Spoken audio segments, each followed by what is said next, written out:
This week's Devar Torah, Parshat Devarim, actually a whole new book, the book of Devarim.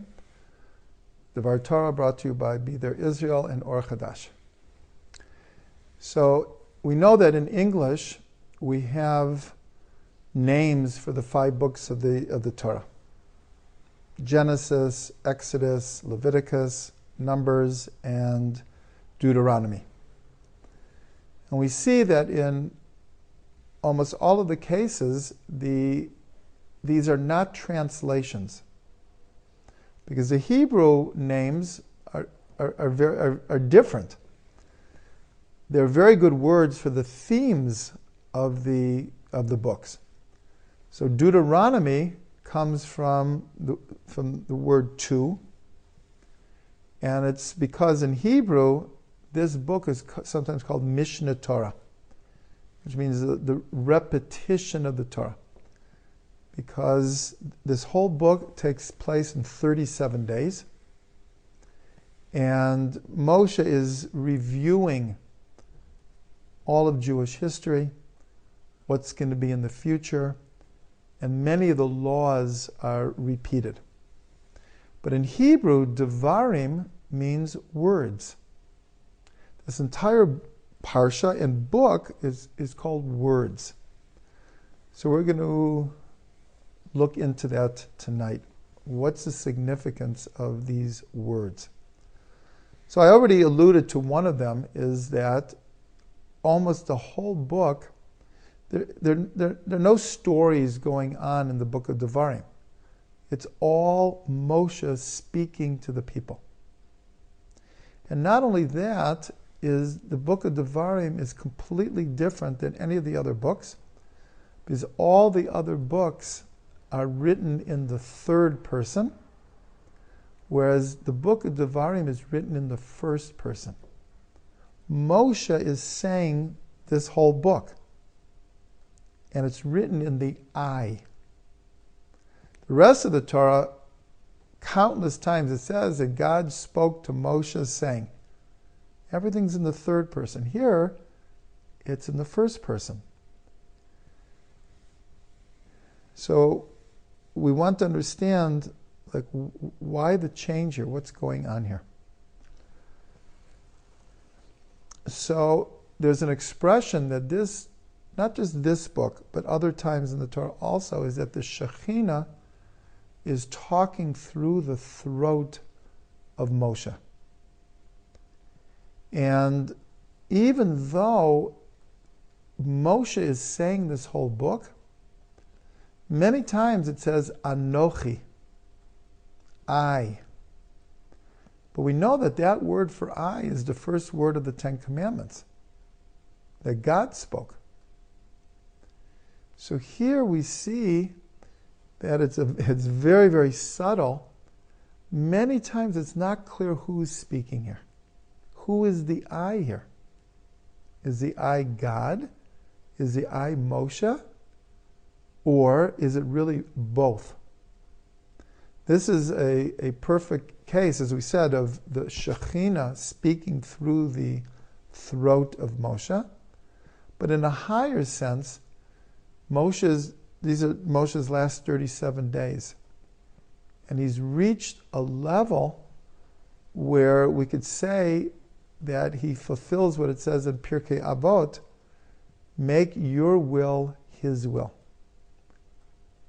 That Moshe is able, that his will has become so in tune with God's will, that the Anochi, the I here, is really both God and Moshe simultaneously at the same time. But let's look again at this word Devarim, words. Now we have something very interesting, that the book before this in English is the book of Numbers, but in Hebrew is Bamidbar, in the desert. Now they both make sense. Bamidbar is because the whole book, 38 of the 40 years is happening during this book. It's a story of us in the midbar, in the desert.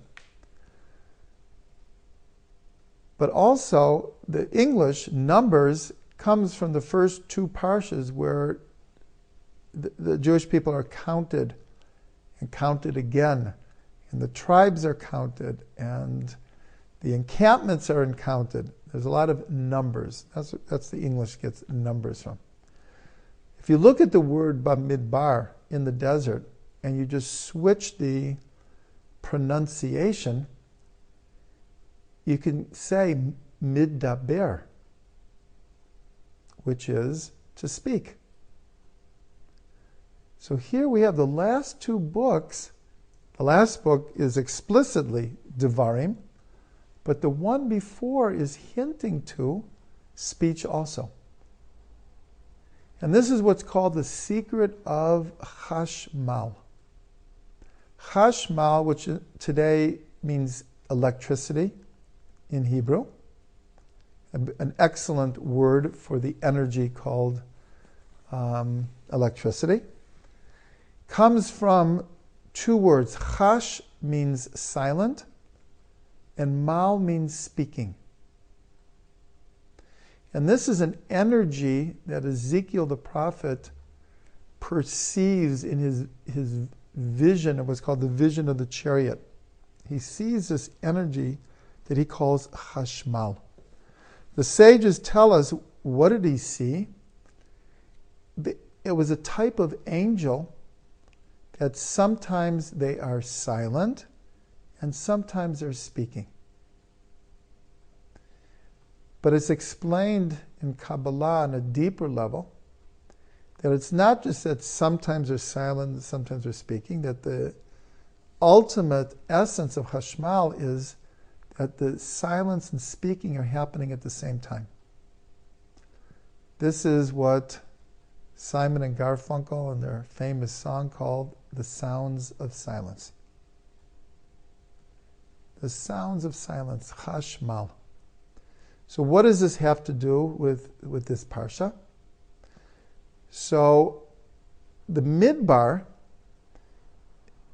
very paradoxically, when we think of the Midbar, one of the first things we think of is silence. Because when you go into the desert, the implication is that you're going away from society, you're going away from buildings, you're going away from everything into pure nature. And anyone who's spent time in the desert, or I'd say nature itself, there is an awesome silence, but more in the desert because you have less animals that are making noise, you have less trees, even the wind through the trees is a sound. In the desert, sometimes you can literally hear the sounds of silence. And so it's explained that so many of the prophets went into the desert to learn the secret of silence and to become what's called a vessel then to speak God's words. So we see this very interestingly in the life of Moshe. Because Moshe is, again, the one who's speaking out Devarim. Moshe spent 40 years in Midian.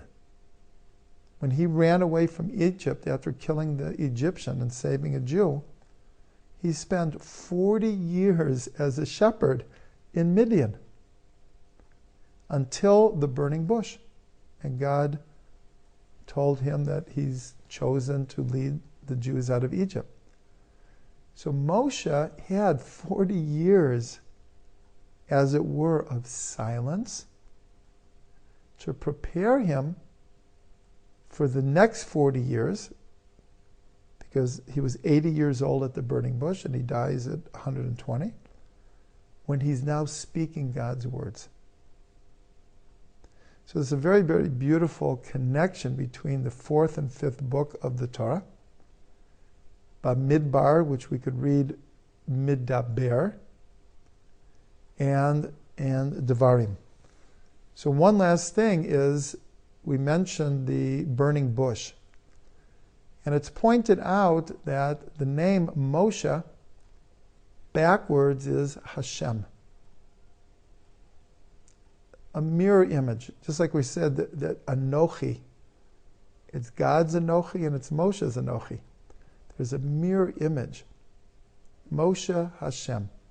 But we see it even deeper is when Moshe asks, who shall I tell them sent me? And God said the name, I will be that which I will be. Ekia asher Ekia. Ekia asher Ekia equals 543. Moshe equals 345. Look at the numbers, they're inverse numbers. 345 Moshe, 543 Ekia asher Ekia. In other words, at at the burning bush, through this name, God was teaching Moshe how to be everything that he could be.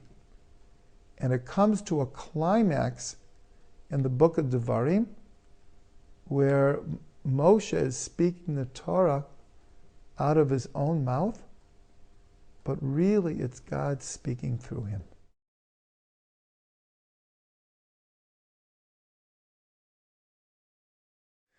Thanks for watching this Devar Torah. If you like what you heard, which I hope you did, please come to our YouTube station, our website, our Facebook, our blog, our Twitter, and take advantage of a plethora of Torah, of audio classes, videos, poetry, stories, music, word and gematria search. You'll find a lot there, and please share this with your friends. www.theturgmans.com